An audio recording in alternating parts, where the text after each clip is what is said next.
Hi friends, ഇന്നത്തെ recipe ഒരു നാടൻ പലഹാരമാണ് പരിപ്പുവട. സാധാരണയായി എല്ലാവരും സാമ്പാർ പരിപ്പ് അല്ലെങ്കിൽ കടലപ്പരിപ്പ് അങ്ങനെയൊക്കെയുള്ള പരിപ്പ് വെച്ചിട്ടാണല്ലോ സാധാരണ വട തയ്യാറാക്കല്. ഇന്ന് നമ്മളിവിടെ തയ്യാറാക്കുന്നത് ഈ രണ്ട് പരിപ്പും വെച്ചല്ല, റെഡ് കളർ പരിപ്പ് വെച്ചിട്ടാണ് ഇന്ന് നമ്മൾ തയ്യാറാക്കുന്നത്.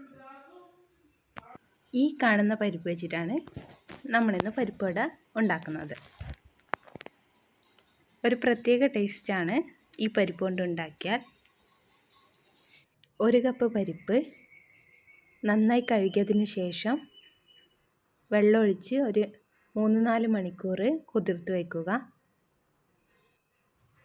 4 മണിക്കൂർ കുതിർത്ത് വെച്ചതിന് ശേഷം ഈ പരിപ്പിൻ്റെ കംപ്ലീറ്റ് വെള്ളം ഊറ്റിയെടുത്ത്, ഒരു തുള്ളി വെള്ളം വരെ ഉണ്ടാവരുത്. വെള്ളം ഉണ്ടായിക്കഴിഞ്ഞാൽ നമ്മൾ എണ്ണയിലിടുന്ന സമയത്ത് വെള്ളം പൊട്ടിത്തെറിക്കും. വെള്ളം മൊത്തം ഊറ്റിയെടുത്തതിന് ശേഷം ഇത് അരച്ചെടുക്കണം. അതിനു മുന്നേ നമ്മൾ കുതിർത്ത് വെച്ച പരിപ്പിൽ നിന്ന് ഒരു 2 ടീസ്പൂൺ പരിപ്പെടുത്തിട്ട് മാറ്റി വെക്കണം. ഇനി പരിപ്പുവട തയ്യാറാക്കാൻ വേണ്ടുന്ന മറ്റു സാധനങ്ങൾ എന്ന് പറഞ്ഞാൽ, നമ്മൾ 2 ടീസ്പൂൺ പരിപ്പ് ഓൾറെഡി മാറ്റി വെച്ചു. അതുകൂടാതെ കായപ്പൊടി, ഇഞ്ചി, പച്ചമുളക്, കറിവേപ്പില, ചെറിയ കഷ്ണം മല്ലിയില, സവാള, ഇതൊക്കെ ചെറുതായി അരിഞ്ഞത്. ഇനി നമുക്ക് പരിപ്പൊന്ന് അരച്ചെടുത്തിട്ട് വരാം. നന്നായിട്ട് ഫൈൻ പേസ്റ്റ് പോലെ അരക്കരുത്, ജസ്റ്റ് ഒരു തരിതരിയൊക്കെ ഉണ്ടാവണം. അതിൽ ജസ്റ്റ് ഒന്ന് അരച്ചെടുത്താൽ മതി. അതിൻ്റെ കൂടെ 3 വറ്റൽമുളകും കൂടി ഇട്ടിട്ട് അരച്ചെടുക്കുക. പരിപ്പ് അരച്ചെടുക്കുന്ന സമയത്ത് ഒരു തുള്ളി വെള്ളം വരെ ചേർക്കാതിരിക്കാൻ ശ്രദ്ധിക്കണം. ഈ കാണുന്ന പരുവത്തിൽ വേണം അരച്ചെടുക്കാൻ വേണ്ടിയിട്ട്. നല്ല ഫൈനായി അരക്കാതെ ജസ്റ്റ് ചെറുതായിട്ട് നമ്മളൊന്ന് മിക്സിയിലിട്ടിട്ടൊന്ന് കറക്കി എടുത്താൽ മതി. ആ ഒരു രീതിയിൽ വേണം അടിച്ചെടുക്കാൻ. ഈ സമയം നമുക്ക് പരിപ്പ് വട ഉണ്ടാക്കേണ്ട എണ്ണ ചൂടാക്കാൻ വെക്കാം. മീഡിയം ഫ്ലെയിമിലിട്ടിട്ട് വേണം എണ്ണ ചൂടാക്കാൻ വെക്കേണ്ടത്. ഇനി തയ്യാറാക്കുന്ന സമയത്തും മീഡിയം ഫ്ലെയിമിലിട്ടിട്ട് വേണം ചുട്ടെടുക്കാൻ വേണ്ടിയിട്ട്.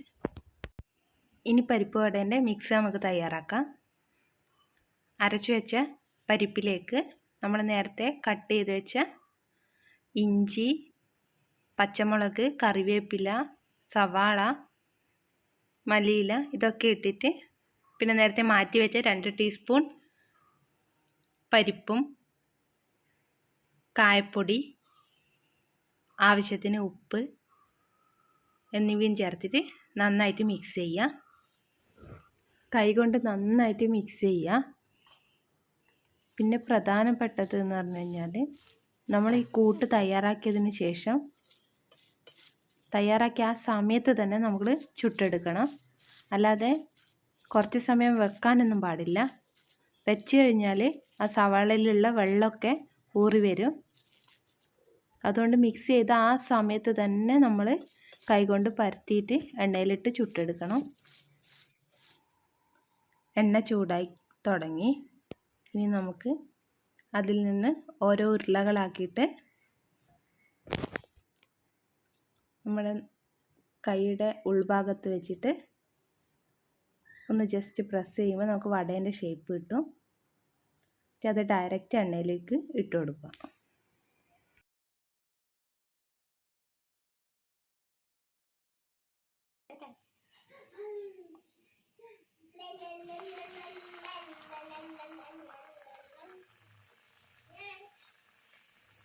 എണ്ണയിലിട്ട് കൊടുക്കുമ്പോൾ തന്നെ കയ്യിൽ വെച്ചിട്ട് നമ്മൾ മറിച്ചിടാനൊന്നും പാടില്ല.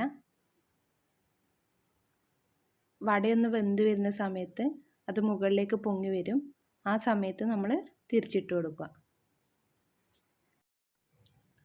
അങ്ങനെ നമ്മുടെ പരിപ്പ് വട ഇവിടെ റെഡിയായി. ഇതുപോലെ ബാക്കിയുള്ളതും കൂടി ചുട്ടെടുക്കുക.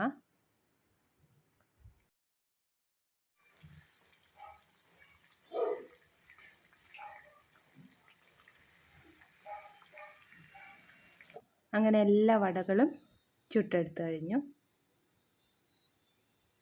ഈ ചുവന്ന പരിപ്പ് കൊണ്ട് ഉണ്ടാക്കിയാൽ വട ഒരു പ്രത്യേക ടേസ്റ്റാണ്. എല്ലാവരും ഒന്ന് ഇതുണ്ടാക്കി നോക്കണം. സാധാരണ മറ്റുള്ള പരിപ്പ് കൊണ്ടാണല്ലോ ഉണ്ടാക്കുന്നത്. ഒരു തവണ ഈ ഒരു പരിപ്പ് കൊണ്ട് ഉണ്ടാക്കി നോക്കണം.